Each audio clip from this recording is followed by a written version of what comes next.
So if we take it back to the money supply, which is where our conversations always go and start, because obviously Bitcoin, but if we go back to the money, right, we know that we can't trust the Federal Reserve with how much money they have, but it's bigger than that. Why doesn't the Federal Reserve work? I've talked about many times, like Jerome Powell, Janet Yellen, they're all idiots. And they're not just idiots because they don't know what they're doing. That's part of it. But they're idiots to think that they can control the market.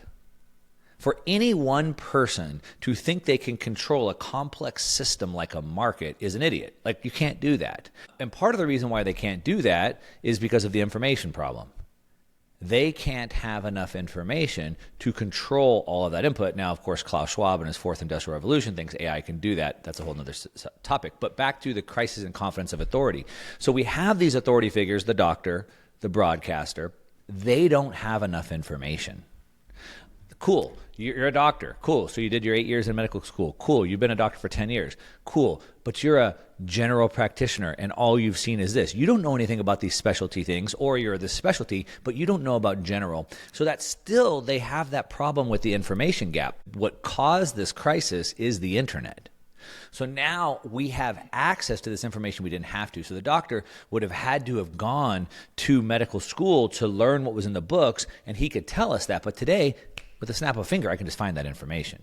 The broadcaster went to learn journalism and research. Today, I can just click that information at a click of a button. And what happens, and I know you're way out in front of this even more than I am, I call them the internet sleuths, if you will. Like, dude, the guys on the internet can figure out anything so quick. The crowd, the power of the crowd. So, like, for example, I put a tweet, I don't know, a couple months ago. There was a situation with the January 6th situation, and there was a bomb put at the DNC.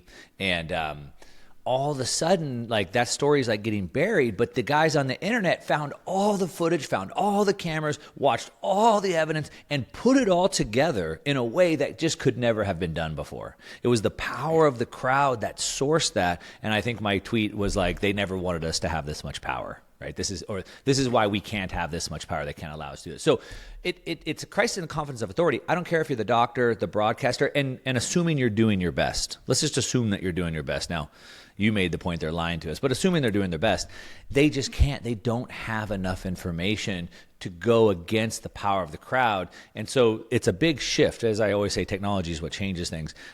It's a big shift, and it just changes that authority role. And I don't know what that means for the future, but it's a big shift.